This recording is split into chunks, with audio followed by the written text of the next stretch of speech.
La puerta se abrió de golpe esa noche en Huesca, y el viento helado de los Pirineos se coló como un cuchillo en mi pecho. Entra de una vez, antes de que todo el hotel sepa mi secreto, siseó ella, Laura, la millonaria de ojos como esmeraldas rotas, agarrándome del brazo con una fuerza que no esperaba de una mujer de 52 años.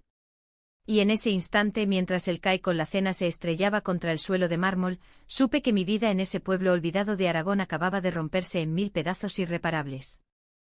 Me llamo Marta y en Huesca, donde las montañas nos vigilan como jueces silenciosos, ser camarera en el Hotel Palacio de la Peña era lo más cerca que había estado de soñar con algo mejor. Tenía 28 años, una hija de 5 llamada Lucía que me esperaba cada noche con los brazos abiertos en nuestro piso diminuto de la calle Santa Paciencia, y un exmarido que había desaparecido como el humo de un puro barato después de dejarme con deudas y un corazón hecho trizas. La vida en esta ciudad medieval, con sus murallas que encierran secretos desde la época de los reyes católicos, no perdona errores. Yo no era más que una sombra entre las sombras, morena, de ojos castaños que delataban demasiadas noches en vela, y un cuerpo endurecido por las bandejas pesadas y los turnos dobles. Pero esa noche de noviembre, con el aroma a jazmín marchito flotando en el aire frío, todo cambió. El pedido había llegado al turno de medianoche, servicio a la habitación, suite presidencial. Cena ligera, ensalada de endivias, vino tinto de Rioja, y discreción absoluta. La recepcionista, una viuda amargada llamada Carmen, me miró con esa ceja arqueada que significaba no la cagues. Sabía quién era la huésped, Laura Valverde, la millonaria que había comprado medio Madrid con sus viñedos en La Rioja y sus inversiones en arte renacentista. 52 años de puro poder, decían los chismes del hotel, viuda joven, sin hijos, una loba solitaria que devoraba hombres en las fiestas de la alta sociedad. Pero yo no leía revistas de cotilleos, yo solo quería cobrar la propina y volver a casa. Subí las escaleras de caracol del palacio renacentista que ahora era nuestro hotel, el CAI temblando en mis manos. El viento aullaba fuera, como si los espíritus de los antiguos aragoneses protestaran contra la intrusión de una forastera como ella. Golpeé la puerta de la suite con los nudillos y entonces... ¡Eso! La puerta se abrió de golpe y allí estaba ella, envuelta en una bata de seda negra que contrastaba con su piel oliva, el cabello castaño corto revuelto como si hubiera estado luchando con fantasmas. Sus ojos, verdes y feroces, me clavaron en el sitio. Entra, ordenó, pero su voz se quebró al final, un hilo de vulnerabilidad que no encajaba con la Laura Valverde de las portadas. No sé qué me impulsó a obedecer. Tal vez el cansancio, o el eco de mi propia soledad. Entré y el CAI se me resbaló cuando ella me agarró del brazo. Plato, copa, servilleta, todo al suelo en un estruendo que retumbó como un trueno en la quietud de la suite. Lo siento, señora, yo balbuceé arrodillándome para recoger los pedazos, pero ella se arrodilló conmigo, sus manos temblorosas rozando las mías. No es la cena, Marta. Es todo lo demás. ¿Cómo sabía mi nombre? El pánico me subió por la garganta como bilis. En ese momento el secreto que ella guardaba estalló como una granada. De su bata cayó una foto arrugada, 2 mujeres jóvenes, abrazadas en una playa de la Costa Brava, riendo bajo el sol de los 70. Una era ella, más joven, con el mismo fuego en los ojos. La otra... Dios, la otra era idéntica a mí, o al menos a como me imaginaba en mis sueños prohibidos. Mi amor, murmuró Laura, y las lágrimas rodaron por sus mejillas surcadas de finas arrugas. La perdí hace 30 años por miedo. Y ahora te veo a ti, y es como si el destino me escupiera en la cara. Me quedé helada, el corazón latiéndome como un tambor de Semana Santa. ¿Qué clase de broma cruel era esa? En Huesca, donde las procesiones católicas aún dictan el ritmo de las vidas, hablar de amores como el nuestro era invitar al escándalo. Mi propia historia era un pozo de sombras. Había besado a una chica en la Universidad de Zaragoza, un roce fugaz que me costó la beca y la familia. Desde entonces me había casado con un hombre por obligación, por callar las lenguas. Y ahora esta mujer, esta extraña rica que olía a perfume caro y a desesperación, me tendía su alma en bandeja. No entiendo, susurré, retrocediendo hasta chocar con la cama king size. Ella se levantó majestuosa a pesar del caos, y cerró la puerta con llave. El clic fue como una sentencia. Siéntate, Marta. Por favor. No soy la que crees.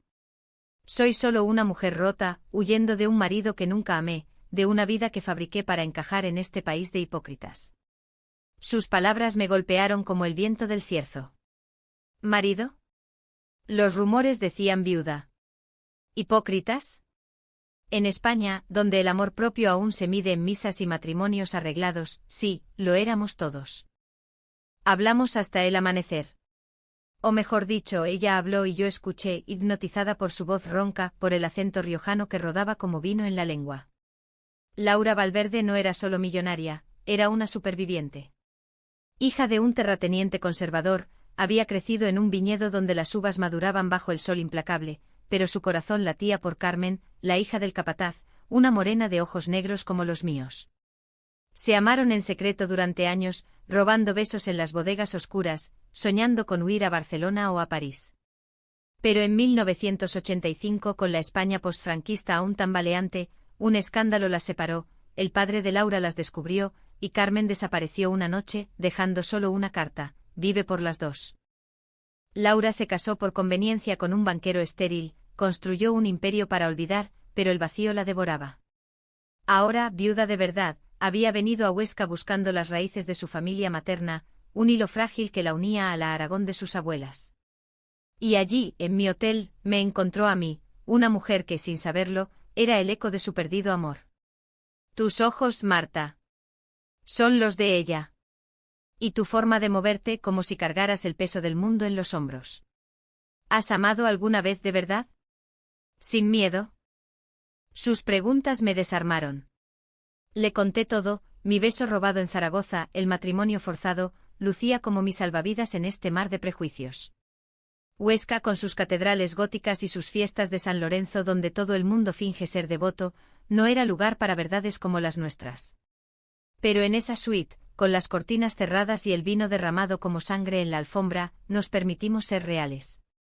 Sus manos rozaron mi mejilla, un toque eléctrico que me erizó la piel. No fue lujuria, fue reconocimiento, como si dos almas perdidas se reconocieran en la penumbra. Al alba, cuando el sol teñía de rosa las murallas de la ciudad, me marché con una propina generosa y un secreto que ardía en mi pecho. Vuelve esta noche, me dijo ella, y yo asentí, sabiendo que estaba cruzando una línea que no tenía vuelta atrás. Bajé las escaleras con las piernas temblorosas, el aroma de su perfume pegado a mi uniforme. Fuera, al mercado de la Plaza López Ayue empezaba a bullir, vendedores de chorizo y queso de tronchón gritando ofertas, mujeres con mantillas charlando de chismes. ¿Qué dirían si supieran? En Huesca, las lenguas eran más afiladas que las hoces de la siega. Esa semana fue un torbellino. Laura extendió su estancia, pidiendo servicio a la habitación cada noche, pero ya no era solo cena. Hablábamos de todo, de la España de los 90 cuando el SIDA diezmaba a los desviados y nosotras nos escondíamos en los bares de ambiente de Madrid, de la crisis del 2008 que me dejó viuda económica, criando a Lucía con cupones de descuento, de sus viñedos donde las vides centenarias guardaban historias de amores prohibidos como el nuestro. Ella me regalaba libros, Carmen de Mérimée para que entendiera su dolor, poemas de Lorca, para que sintiera la pasión gitana que bullía en nosotras. Yo le llevaba fotos de Lucía, mi niña de rizos salvajes y risa contagiosa, y veía en sus ojos un anhelo que me partía el alma. Pero los secretos no se guardan solos en un pueblo como Huesca. Carmen, la recepcionista, empezó a husmear. ¿Qué pasa con la suite presidencial? La señora Valverde te tiene de esclava personal, bromeaba con malicia, sus ojos como dagas. Yo negaba, pero el rubor me delataba. Una noche, mientras subía con un ramo de rosas de los Pirineos que Laura había pedido, oí voces en el pasillo. Era el dueño del hotel, un viejo falangista llamado don Ignacio, hablando con un periodista de Zaragoza. La Valverde viene a remover el avispero. Dicen que es una de esas. Ya sabes, con inclinaciones raras. Si se filtra, adiós a las familias devotas que llenan las habitaciones en Semana Santa. El miedo se instaló en mí como el cierzo en invierno. ¿Y si nos descubrían? Lucía iba a una escuela católica donde las monjas enseñaban que el amor como el nuestro era pecado mortal. Mi madre, una viuda beata que rezaba el rosario por mi arrepentimiento, me desheredaría de nuevo. Pero Laura. Ella parecía inmune, o al menos lo fingía. He perdido demasiado para tener miedo ahora, me dijo una noche, mientras compartíamos una botella de su propio tempranillo en la terraza privada. La ciudad dormía abajo, las luces de las murallas como estrellas caídas.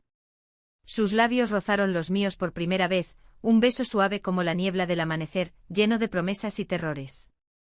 Me enamoré esa noche, o quizás lo había estado desde el primer cai roto. Era un amor maduro, tejido de hilos frágiles, su experiencia contra mi juventud, su riqueza contra mi pobreza, su coraje contra mi cobardía. Hablábamos de futuro, de mudarnos a Barcelona, donde el Eixample bullía de parejas como nosotras, de adoptar a Lucía como si fuera suya. Seremos una familia, Marta. No como las que fingimos tener, sino reales. Sus palabras me llenaban de alas, pero también de dudas. ¿Podía una millonaria como ella, con mansiones en La Rioja y yates en Ibiza, encajar en mi mundo de facturas pendientes y noches de insomnio? El conflicto estalló una semana después, en la víspera de las fiestas de San Lorenzo. Laura me invitó a una cena privada en la suite, con velas y música de flamenco suave de Camarón de la Isla. Lucía estaba con mi madre y por primera vez en años me sentía libre. Vestí mi mejor falda, la que compré en el rastro de la plaza, y subí con el corazón en la garganta. Pero al entrar, la encontré pálida, el teléfono en la mano.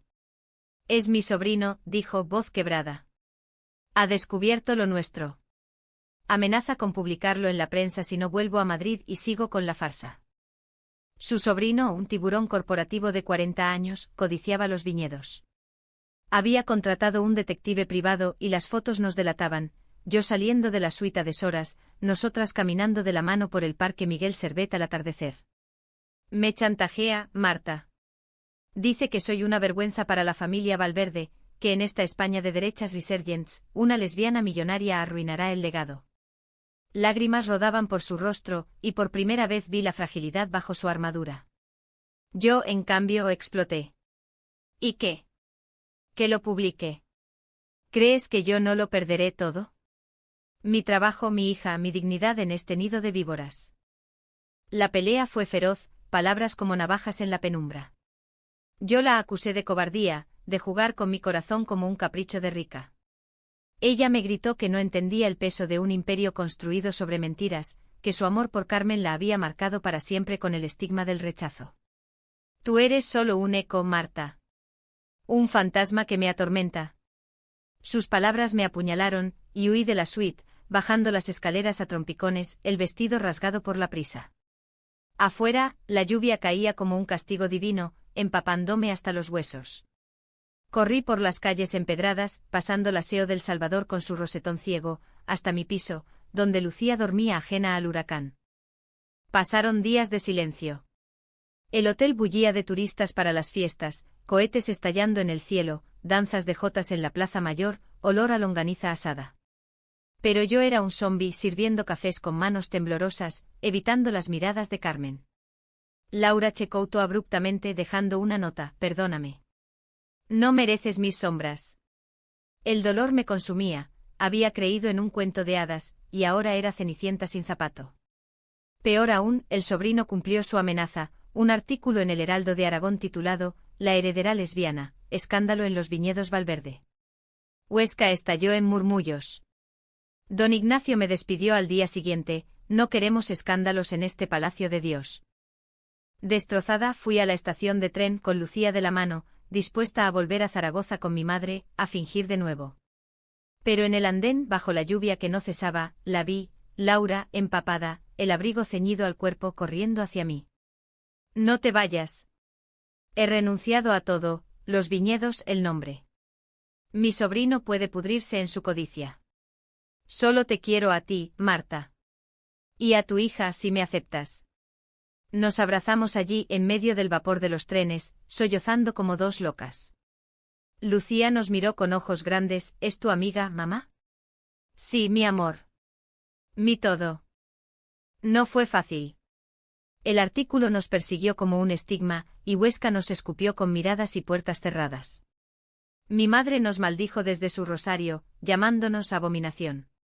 Pero Laura alquiló una casa en las afueras, cerca de las sierras, y plantamos un huerto, tomates, albahaca y vides traídas de La Rioja. Enseñó a Lucía a vendimiar uvas imaginarias, y yo aprendí a amar sin miedo, en una España que, poco a poco, empezaba a abrirse como una flor tardía. Años después, en esa misma Plaza López Ayué, durante las fiestas, bailamos una jota lenta, de la mano, bajo las luces. La gente murmuraba aún, pero ya no importaba. Habíamos sobrevivido al chantaje, a la traición de la sangre, a los fantasmas del pasado. Nuestro amor, nacido de un CAI roto y un secreto revelado, era la verdadera herencia, humana, imperfecta, eterna. La vida después de ese abrazo en el andén no fue un final de película de Almodóvar, con colores vibrantes y reconciliaciones fáciles. No, en Huesca, la realidad era más como un cuadro de Goya, sombras densas, luces tenues y un trasfondo de locura contenida. Laura y yo nos instalamos en una masía rehabilitada en las afueras, un caserío de piedra del siglo XVII con vistas a la Sierra de Guara, donde el viento susurraba secretos aragoneses. Ella vendió todo menos un pequeño viñedo en La Rioja, suficiente para vivir sin lujos pero con dignidad. Yo, desempleado y marcado por el escándalo, encontré trabajo en una biblioteca municipal, ordenando tomos polvorientos que hablaban de amores prohibidos en la literatura española. La regenta de Clarín, con su claroscuro de pasiones reprimidas, nada. De Carmen Laforet, eco de soledades como la nuestra. Lucía fue el puente. A mis 30 años ahora, con arrugas prematuras en las comisuras de los ojos, la veía crecer como una enredadera salvaje, curiosa, indómita, preguntando por qué la tía Laura dormía en nuestra cama algunos días. Le explicamos con cuentos suaves, como el de las dos princesas que desafiaban al dragón del miedo. Pero el pueblo no era tan indulgente. En el supermercado de la calle Coso Alto, las vecinas mujeres de negro eterno, reliquias de la posguerra, me lanzaban dardos con la mirada. Pobre niña, con esa madre y su amiga. Laura, con su elegancia innata, respondía con sonrisas corteses y donativos a la parroquia, pero yo bullía por dentro. Déjalas, me decía ella, acariciando mi nuca con dedos que olían a tierra fértil. Hemos ganado la batalla más dura, la nuestra. El verdadero conflicto renació de las cenizas un año después, en el verano abrasador de 2026. Laura recibió una carta de su sobrino, Eduardo, sellada con cera roja como un decreto medieval. Tía, el legado familiar no se regala a caprichos. Regresa a Madrid, firma los papeles, o Lucía pagará el precio. Adjuntaba fotos no nuestras, sino de mi hija, jugando en el parque saliendo de la escuela. ¿Cómo? El detective, claro. El pánico me paralizó. En Huesca, donde los niños son el tesoro intocable, amenazar a una madre era el pecado de los pecados. No lo hará, aseguró Laura, pero su voz temblaba. Esa noche, en la cama con vistas a las montañas, lloramos en silencio. Su cuerpo maduro, marcado por las curvas del tiempo, pechos plenos, caderas anchas de paridora de sueños, se acurrucó contra el mío, más delgado y endurecido por el trabajo. No era pasión carnal, era refugio, piel contra piel, como armadura contra el mundo. Decidí actuar sola, por primera vez en mi vida. Fui a Madrid en tren, un viaje de 4 horas que me dejó exhausta, el paisaje de Castilla seco como mi garganta. Eduardo me recibió en un ático de la Gran Vía, rodeado de cuadros de Picasso falsos y botellas de Bourbon. 40 años, traje Armani, ojos como los de un halcón, el vivo retrato de la ambición Valverde. Marta, ¿verdad? La sirvienta que sedujo a mi tía. Sus palabras me quemaron, pero mantuve la compostura, sentada en un sofá de cuero que crujía como mi orgullo. No seduje a nadie. Amo a Laura, y ella a mí. ¿Qué quieres realmente? Negoció como un demonio, los viñedos a cambio de silencio, y una suma para que nos mudáramos lejos de Huesca. Piensa en la niña. ¿Quieres que crezca como paria en ese pueblo de curas y viudas? España ha cambiado, pero no tanto. Sus argumentos eran veneno dulce, apelando a mi maternidad, a mi miedo ancestral. Regresé esa noche, el tren traqueteando como mi conciencia, y no le conté nada a Laura.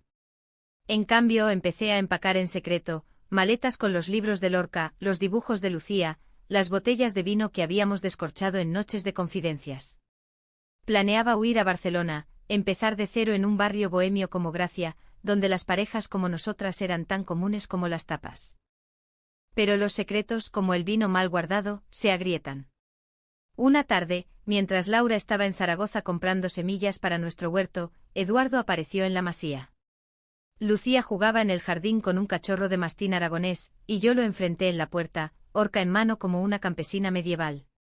«Fuera de aquí», grité, pero él sonrió extendiendo un sobre. «Dile a tu amante que acepte, o mañana la prensa sabrá de tus devaneos pasados. Ese beso en la universidad, ¿recuerdas? Lo tengo documentado. Era mi propia traición la que usaba ahora, el roce con Ana en Zaragoza, que me había costado todo. Me temblaron las rodillas, por Lucía, por Laura, cedí. Firmé los papeles allí mismo, en la mesa de roble donde habíamos compartido desayunos. Cuando Laura volvió con las manos sucias de tierra y los ojos brillantes de promesas, la confronté. «He vendido mi alma por nosotras», le dije arrojándole el sobre. Sus ojos se nublaron de traición. «¿Lo hiciste a mis espaldas? ¿Por qué no confiaste en mí, Marta? Pensé que éramos un equipo». La discusión fue un vendaval. Ella me acusó de victimismo, de sabotear nuestro futuro por miedos heredados. Yo le eché en cara su privilegio, su incapacidad de entender el terror de una madre pobre en un pueblo que te la pida con miradas. ¿Tú puedes comprar el silencio, Laura? Yo solo tengo mi cuerpo para ofrecer. Palabras hirientes como «eres tan aragonesa, terca como una mula», o «tu amor es un lujo que no puedo pagar». Terminó con portazos y lágrimas, ella subiendo al dormitorio, yo acurrucándome con Lucía en el sofá, el corazón hecho jirones. El clímax llegó en la Nochebuena, bajo un cielo estrellado que parecía burlarse de nosotras. Eduardo, no conforme con los papeles, filtró todo, no solo nuestro amor, sino detalles sórdidos inventados. La millonaria corrompe a la camarera con promesas de oro. El Heraldo y hasta El País recogieron la historia, y Huesca se convirtió en un avispero. Llamadas anónimas al ayuntamiento exigiendo nuestra expulsión, pintadas en la masía, sodomitas fuera. Mi madre apareció un mediodía, rosario en mano, gritando desde el porche, «hija del demonio. Arrastras a esa viuda al infierno». Lucía, aterrorizada, se escondió bajo la mesa, sollozando «¿Por qué nos odian, mamá?». Laura, rota pero resuelta, me encontró en la cocina, amasando pan con furia. «Basta, Marta. No huiremos. Lucharemos». Me besó entonces, un beso profundo, salado de lágrimas, que borró las dudas. Juntas convocamos una rueda de prensa improvisada en la Plaza Mayor, bajo el monumento a los caídos. Con Lucía de la mano, Laura habló primero, voz firme como el mármol de la catedral: «Somos dos mujeres que se aman, en una España que prometió igualdad pero aún guarda cadenas. Eduardo, mi sangre, nos ha traicionado por codicia, pero el amor verdadero no se vende». Yo añadí mi verdad cruda: en Huesca, donde crecí temiendo ser yo misma, encontré en Laura no una salvadora, sino una igual. Por mi hija, por todas las Martas silenciadas, no callaré más. El escándalo nacional nos catapultó a un torbellino. Feministas de Zaragoza marcharon en solidaridad, incluso el obispo local, un hombre progresista, emitió un comunicado ambiguo sobre amor en todas sus formas.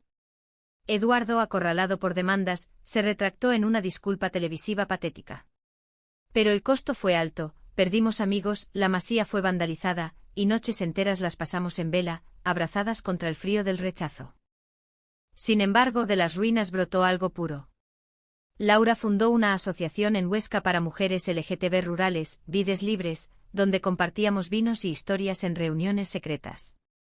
Yo escribí un blog anónimo que se volvió viral: Amor en las murallas, crónicas de nuestra lucha que tocaron corazones en pueblos olvidados. Lucía, ahora 7 años, dibujaba familias con 2 mamás y un perro, y nos llamaba mis guerreras. En el fondo, el verdadero drama no fue el sobrino ni el pueblo, fue nuestra propia traición mutua, los entendidos lógicos que nos separaban como barrancos en la sierra. Pero el amor, ese bálsamo humano, nos unió de nuevo. Una tarde de otoño, caminando por el sendero de San Jorge, con el sol dorando las hayas, Laura se arrodilló, no con anillo, sino con una rama de vid. «Cásate conmigo, Marta. No ante un cura, sino ante estas montañas que nos han visto nacer y renacer». Dije sí, y lloramos riendo, 2 mujeres de mundos opuestos convertidas en una. Los años siguientes fueron un tapiz tejido con hilos de resiliencia y ternura, pero en el corazón de Aragón, donde el tiempo fluye lento como el Ebro, las cicatrices no se borran del todo. Para 2028 Vides Libres había crecido, reuniones en la antigua sinagoga de Huesca, ahora centro cultural, donde mujeres como yo, viudas, madres, soñadoras, compartían testimonios bajo techos mudéjar. Laura, con sus 55 años ahora, se había convertido en una figura local, charlas en la universidad sobre herencia emocional, viñedos ecológicos que empleaban a mujeres marginadas. Su cabello más plateado enmarcaba un rostro sereno, surcado por líneas que hablaban de batallas ganadas. Yo a los 32 había publicado un libro modesto, Sombras en la suite, memorias veladas de nuestro encuentro, que se vendía en las ferias del libro de Zaragoza. Lucía, mi Luz de 9 años, corría por los viñedos con sus amigas, ajena ya al veneno de los murmullos. Pero el pasado, como un río subterráneo, siempre encuentra grietas. El conflicto resurgió en la forma de un fantasma literal, Carmen, la hija del capataz de los viñedos de Laura, mi predecesora en su corazón.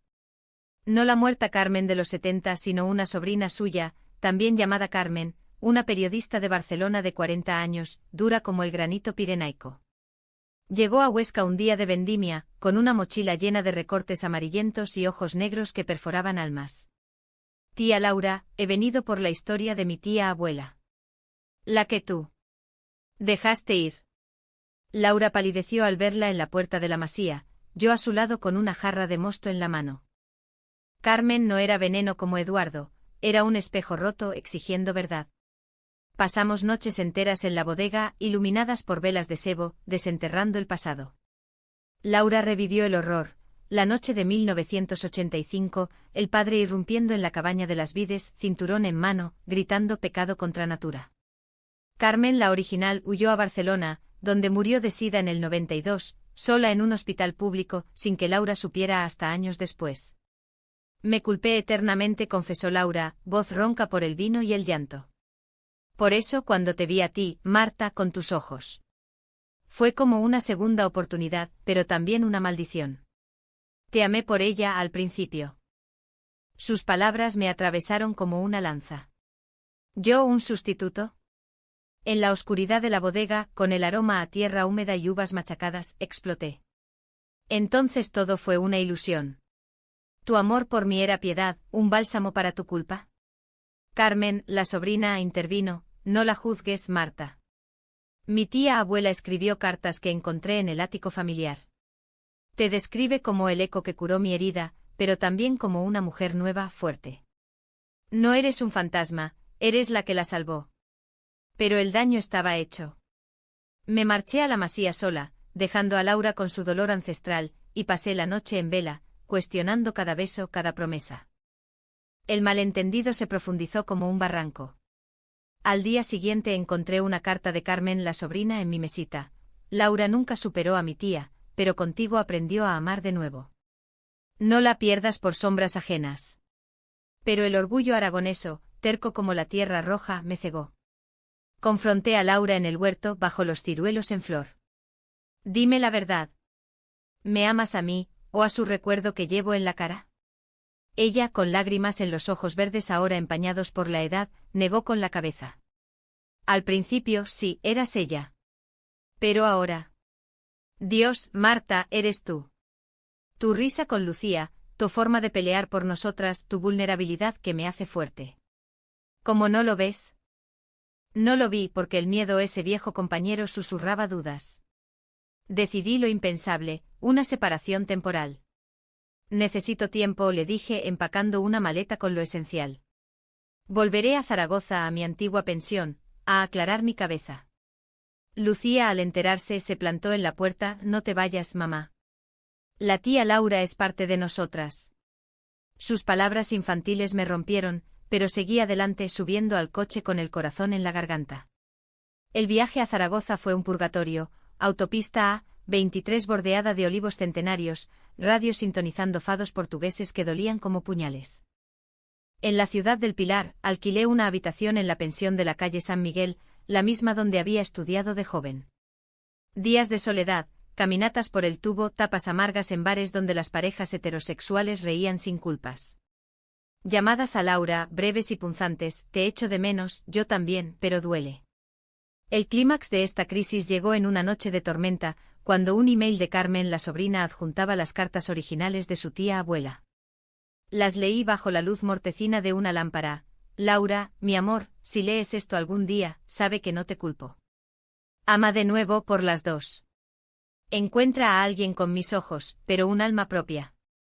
Lágrimas mojaron el teclado, era perdón póstumo y con él claridad. Regresé a Huesca al amanecer, el cielo plomizo como mi ánimo. La masía estaba en silencio, Lucía en la escuela, Laura en el viñedo. La encontré entre las vides, podando con manos expertas, el sol naciente dorando su silueta madura. Perdóname, sollocé corriendo hacia ella. Fui una tonta, cegada por inseguridades. Ella dejó las tijeras, me abrazó con fuerza, su cuerpo cálido contra el frío de la mañana. Y yo por no contártelo antes. Somos humanas, Marta, imperfectas, llenas de capas. Nos besamos allí entre las hojas verdes, un beso que sellaba no solo nuestro amor, sino la paz con los fantasmas. Carmen, la sobrina, se quedó unos meses, convirtiéndose en aliada. Juntas organizamos un festival en Huesca, voces silenciadas, lecturas de cartas lésbicas históricas españolas, con vino de las vides de Laura. El pueblo, lento en cambiar, empezó a asistir, curiosos al principio, luego cómplices. Mi madre, en un gesto final de redención, envió una postal desde su retiro en Jaca: rezo por tu felicidad, hija. Que Dios bendiga tu unión. La decisión difícil vino después, adoptar formalmente a Lucía como familia. En una España de leyes progresistas pero corazones conservadores, navegamos burocracia y miradas. Pero lo logramos en una ceremonia civil en la alcaldía de Huesca, con el alcalde, un viejo amigo de las marchas, oficiando. Hoy 3 mujeres contra el mundo, dijo, y reímos, lágrimas en los ojos. Nuestra historia no era de finales felices prefabricados, era humanamente compleja, con traiciones que dolían y malentendidos que herían, pero siempre con un hilo de empatía. En las noches, acurrucadas bajo edredones de lana aragonesa, Laura me susurraba poemas de Rosalía de Castro, y yo le cantaba jotas a Lucía. Habíamos transformado el dolor en raíces profundas, como las de nuestras vides. Para 2030, Huesca nos había adoptado a su manera torpe y entrañable, como un abuelo gruñón que al final ofrece un caramelo. Vides Libres era ahora un centro permanente en un edificio donado por la Diputación, con talleres de escritura para madres solas y grupos de apoyo para parejas del mismo sexo en pueblos remotos como Ainsa o Jaca. Laura, a sus 58, dirigía con la gracia de una matriarca riojana, cabello blanco como nieve pirenaica, ojos verdes aún fieros, lecturas públicas de sus memorias Uvas de sombra, donde desnudaba su viaje sin filtros. Yo con 35 había ascendido a coordinadora cultural en la biblioteca, organizando ciclos sobre literatura queer española, desde las cartas veladas de Emilia Pardo Bazán hasta las novelas de Elvira Lindo. Lucía, 11 años, era una fuerza de la naturaleza, futbolista en el equipo local, defensora acérrima de mis 2 mamás en la escuela, donde las maestras, ya no monjas, enseñaban diversidad con naturalidad. Pero la vida, caprichosa como el cierzo, nos reservaba un último conflicto, uno que pondría a prueba no solo nuestro amor, sino nuestra esencia humanitaria. Fue en primavera, durante la floración de los almendros, cuando Laura recibió una llamada de Eduardo. No el tiburón de antes, sino un hombre roto: tía, estoy enfermo. Cáncer. Vuelve, por favor. Necesito arreglar lo nuestro antes de irme. Su voz, antes acerada, ahora era un hilo frágil. Laura colgó pálida como la cal de las paredes mudéjar, y me lo contó en el porche, con vistas a la sierra que se teñía de rosa. El dilema me desgarró. Eduardo nos había traicionado, chantajeado, expuesto al escarnio. ¿Perdonar? En Huesca, donde la familia es santa incluso en sus peores formas, negarse era tabú. Pero para mí, madre y superviviente, el rencor era un veneno lento. Ve, le dije finalmente apretando su mano. No por él, sino por ti. Cierra ese capítulo, o te devorará. Ella dudó, ojos llenos de tormentas, ¿y si no vuelvo la misma?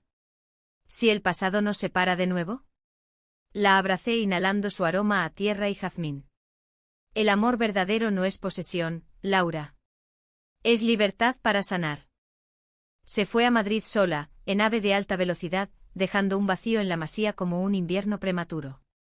Yo me sumergí en el trabajo, organizando un congreso sobre amores rurales en la literatura ibérica, invitando a autoras como Quer Santos. Lucía y yo plantamos flores en el huerto, lavandas para atraer abejas, rosas para recordar, pero las noches eran largas, sueños plagados de abandonos. Una semana después llegó la crisis, un email de Laura, voz en audio adjunta, temblorosa. Marta, Eduardo confesó todo. Contrató al detective por miedo a perder el legado, pero en el fondo envidiaba mi coraje. Me pidió perdón en su lecho de muerte. Y yo lo di. Pero ahora dudo, ¿soy débil por perdonar? ¿O humana?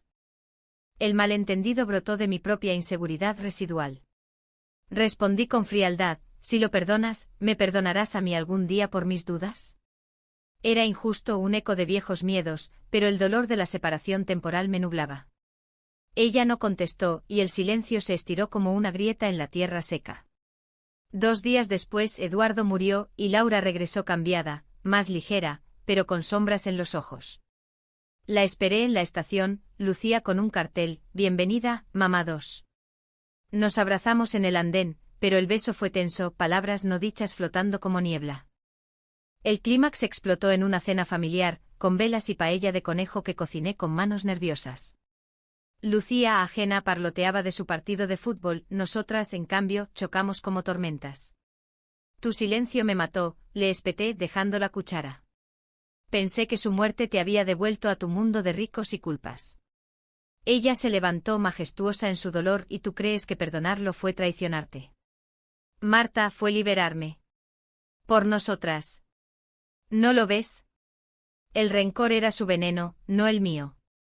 Lágrimas, gritos, eres tan aragonesa, siempre juzgando. Y tú tan idealista, perdonando a monstruos. Lucía huyó a su cuarto sollozando, y nos quedamos frente a frente exhaustas, el amor pendiendo de un hilo. Esa noche en la oscuridad del dormitorio, el verdadero alto trao, no gritos, sino confesiones susurradas. Laura admitió, temo envejecer, Marta. Que mi cuerpo arrugas, achaques, ya no te baste. Yo vulnerable, y yo temo que tu pasado siempre sea una sombra más grande que yo.